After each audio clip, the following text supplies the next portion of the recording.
The Bulls want to go into the long weekend in absolute party mode, and it can see on the screens as well. You can watching Midcap Radar live from the CNBC-TV18 Motilal Oswal studios. I am Hormus Fatakia. With me, as always, is Vivek Iyer. Vivek, good afternoon. And we are heading towards new records on the Nifty Bank, but can't count out the Nifty either. Can't count out the Nifty Bank on an absolute tear. Lot of positive news flow that's come in over the last 2 months, easing liquidity, deposit rates getting cut, and markets clearly cheering all of the moves that's happened, especially as far as the BFSI space is concerned. But we have quite a lot lined up in today's Midcap Radar. Let's start off with the key headlines. Markets at the day's highest point as investors digest a range of comments from Trump and Powell ahead of a long weekend. IT the big loser, while financials and utilities eke out strong gains. Midcaps relatively lagged. Private investors Warburg Pincus and the Abu Dhabi Investment Authority will invest 7,500 crore rupees in IDFC First Bank via convertibles, translating into an eventual stake of nearly 15%. CEO Vaidyanathan says he sees strong growth ahead, though the fundraise will be return dilutive in the short term. Fintech surges nearly 8% after announcing their global foray with the 51% stake acquisition in Ascent Fund Services. The company plans 100% ownership of the company over the next 5 years. Jeffrey says that the acquisition will complement the company's product suite. Waaree Renewables has climbed over 10% after reporting a strong fourth quarter. The revenue has risen 74%. EBITDA is up nearly 70% on a year-on-year basis.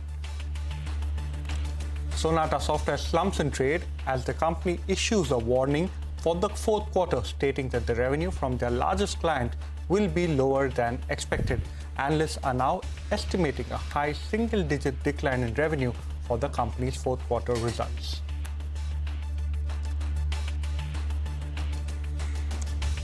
Well, what you're seeing on the screen is a total green screen. Have a look at the Nifty Bank, just a few points away from hitting record highs. The Nifty 50 itself is up over 1.5%. And what is taking the markets higher today? Well, big boy Reliance Industries trading near the day's highest point. A very strong up move as far as Reliance is concerned. Whole host of other stocks, especially from the banking pack, that's aiding both the Nifty as well as the Nifty Bank up move. Have a look at names like ICICI Bank, Axis Bank, HDFC Bank. All of these stocks are now flirting near lifetime high levels.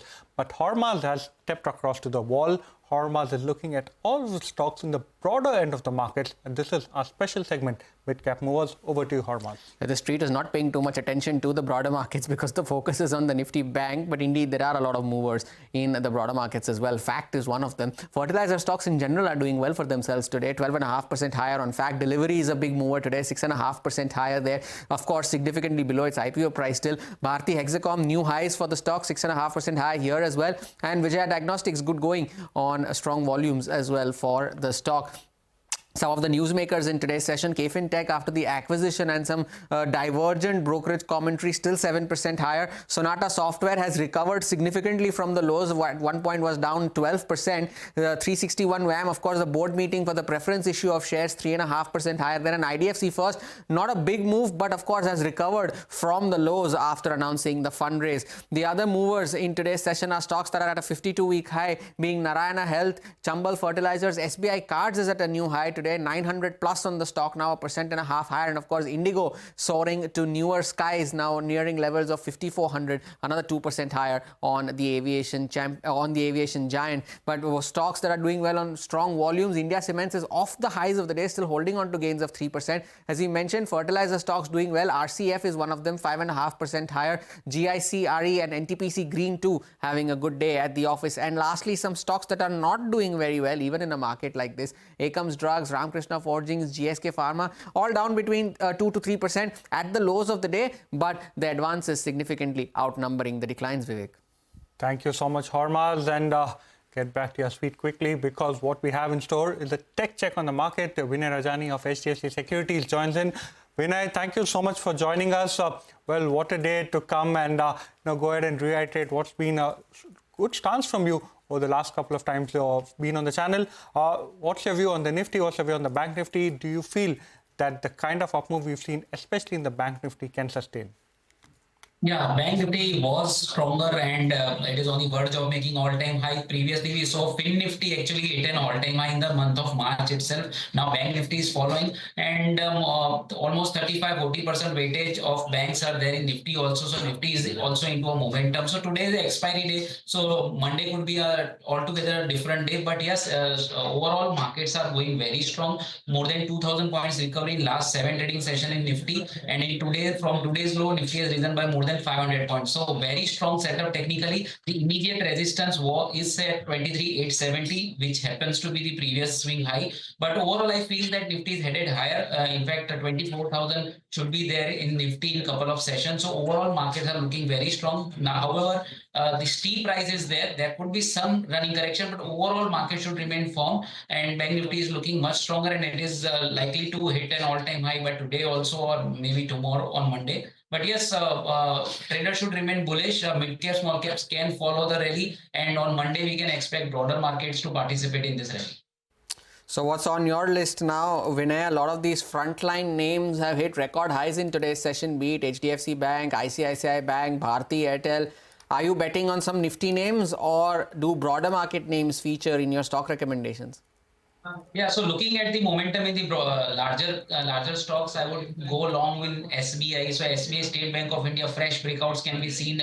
In fact, PSU Bank as a index is looking very strong. So SBI from the large cap banking, PSU banking, one can pick at 795. Stop loss can be kept at 760, and on the upside, I'm expecting 850. This is for 1 or 2 weeks time frame. The second pick also from the Nifty stocks, which is Ultratech Cement. This has been a very resilient stock, and cement counters have started participating, and Ultratech is the leader. So Ultratech Cement can be bought around 11,850. Stop loss can be kept at 11,450. This is for the trading pick. So 3 to 4 days time frame should be there. So on the upside, 12,500 target I'm expecting in next 1 week. So Ultratech Cement and SBA from my side. Thank you so much, Vinay, for joining us and giving us both your view on the markets as well as your stock-specific calls. Well, as we now slip into a short break, here's some good news for our viewers. India's business news leader is now just a click away. Introducing CNBC TV18's all-new app. Get instant access to breaking news, in-depth articles, and financial world updates at your fingertips. Download the CNBC TV18 app now from the Apple Store or Google Play Store, or just scan the QR code on your screen.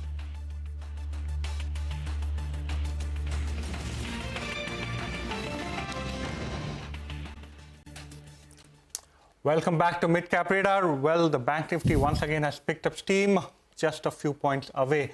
And when you're looking at the Nifty, comfortably above the 23,800 mark. Nifty Bank just a few points away from hitting record highs.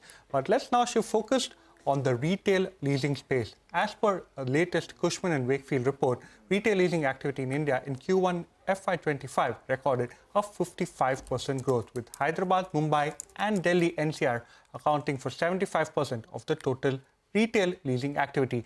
To discuss in detail on these trends, Saurabh Chaddal, Managing Director, Capital Markets and Head Retail India, Cushman & Wakefield, joins us. Thank you so much, Saurabh, for joining us. First up, give us the latest trends that are emerging, especially as far as the retail part of the Indian market are concerned. Do you feel there has been a little bit of saturation, especially when it comes to the urban areas?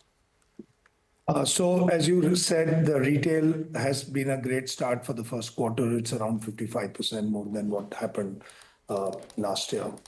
So, however, where the demand we are seeing now, as you rightly asked, is, it's more on the premium side of the offerings, where it is more of, premium retail, people who are coming in, looking at more of, aspirational products, aspirational areas. And there is what actually we are seeing is a demand supply gap currently. There is supply being less and there is ample demand in the market. That's why we are seeing, because the malls are at an all-time, the superior malls, grade A malls are at a all-time lowest, vacancy levels in this quarter. And there is enough demand. Like last year, if you see, the demand has been more than 7.5 million. And now in the first quarter itself, we have demand of around 2.5 million, which has been consumed. So the demand is quite robust, especially on the aspirational product, especially on the F&B, beauty, fashion, those are the demand which are driving demand in India. Saurabh, good afternoon. Thank you for joining in. Now, is this premiumization the reason why a lot of these high-end malls in these tier 1 urban cities are doing well while the older malls remain largely vacant? What does that tell you about the environment currently? And part 2 of my question is, now given that we are expecting new mall additions this year as well, a significant amount at that, are we now entering a supply-led leasing cycle? Answering the first question, it is, yes, definitely a yes, where we are seeing, good demand from that perspective. And as people per capita income is increasing, what we are seeing currently, people who are 5 lakhs or below kind of a annual salary, they contribute more than 50% of total demand. In the next 15 years, this 55% will go to 24%. And people who have salaries are above of 30 lakhs to 70 lakhs, 1 crore, 2 crore annually. Currently, they contribute around 4% of the demand. That will lead to around 17 to 18% of the demand in the next 15 years. So imagine the kind of demand for premium offerings, as I said, for premium fashion, for aspirational products, what India will come to. So that is where we are seeing the demand increasing. And the second question of yours on the new supply, which is around 7 lakh square foot, which will come in India this year.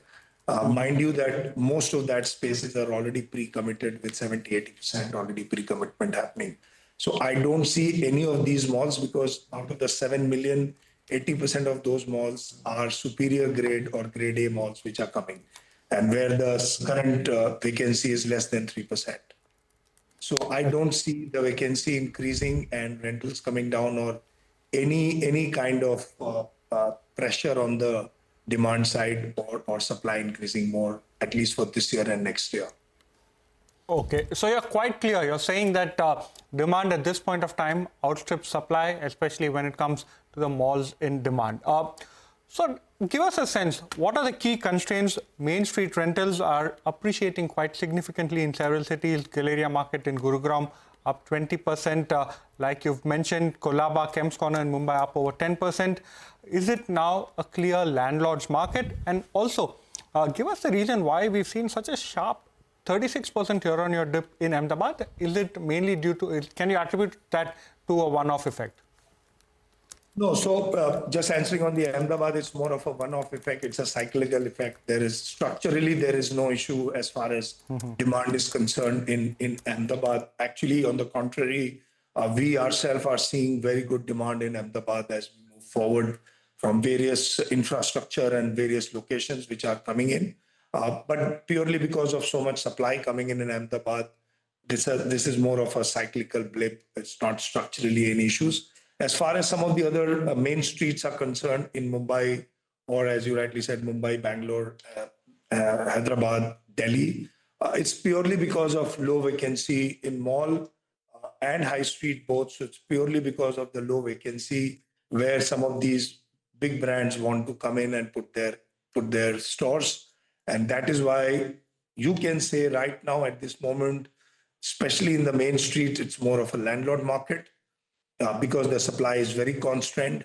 And for the right store, there is enough players who are, or retailers who are looking at that space. So demand is fairly, and as I said, demand on these, especially on the aspirational product, especially on the premium spaces, F&B, fashion, those kind of demand is quite high. The value demand of your hypermarkets or your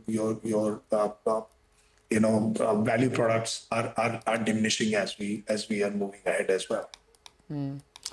Saurabh, I wanted your views on the potentially newest hot market on the block, and that's Navi Mumbai, because the airport is all set to get operational very soon over there. Could you please share your insights there as well? Is that now going to be the most sought after real estate market? Like any real estate market, this airport is going to be a very large airport servicing the entire Mumbai metropolitan region rather than just, and then also there will be demand from Pune people traveling to use this airport. Obviously, from day one, everything will not be too big. Over the next 2-3 years, you will keep seeing the infrastructure as well as demand moving for people to use that airport. And like globally, or also what you have seen in AeroCity or any of the airports in India or the Bangalore airport, the retail will drive people coming into the airport as well. And we expect Navi Mumbai Airport to have the same driver in a bigger way also, because Navi Mumbai overall, with the Naina and the infrastructure getting connected from South Mumbai or from Mumbai and also from Thane, we expect Navi Mumbai to be the biggest hotspot in the next future to come, especially on the retail side and the kind of land availability there. And again, as I said, the access between Pune and Mumbai will become much better. So I personally very positive about the new airport, and in and around new airport. Apart from retail, the whole real estate uplift of the capital values, we expect that to be much higher than any other parts of Mumbai.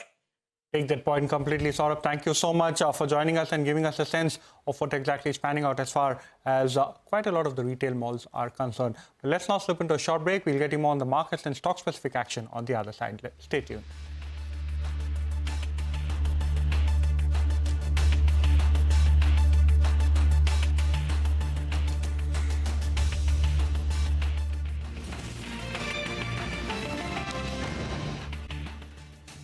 Welcome back to Midcap Radar. Well, one stock from the broad end of the market that's doing quite well is Waaree Renewable Technology. Remember, the company reported its results last evening. The stock, once again, after a brief dip intraday, is up almost 9%. What were the results of the company? Let's have a quick look. Revenues were higher by almost 95%. Remember, the company had a large order book execution, which has become much better in Q4 of the quarter that just went by. EBITDA higher by almost 63%. EBITDA at a little over 122 crores. EBITDA margins at 25.7% versus 27.5%.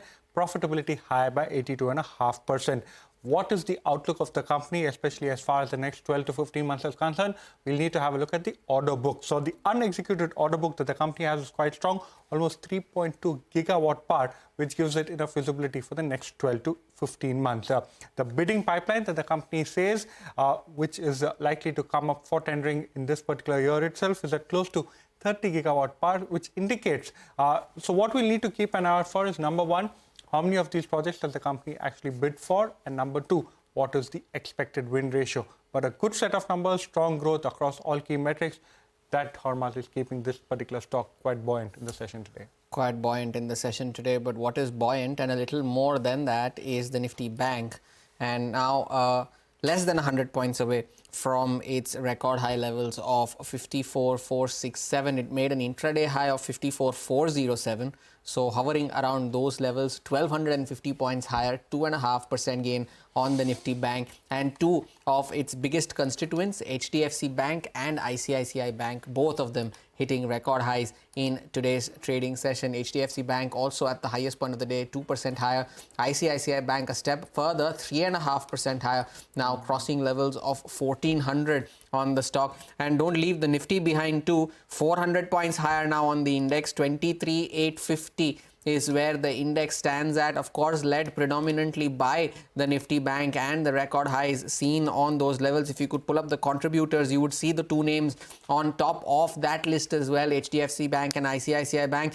And it is Reliance Industries too that is powering the Nifty ahead in today's trading session. And there you can see there 54 points on the upside is what Reliance Industries is contributing to. Not to leave behind Bharti Airtel as well, a record high for the stock there as well. The telecom operator making new highs, and Bernstein today raised its target on the stock to 2020. So we await new highs on the Nifty Bank, continue to remain within touching distance of that. We call time on this edition of Midcap Radar. From Vivek, me and the team that put this show together, thank you so much for watching. MF Corner on the other side.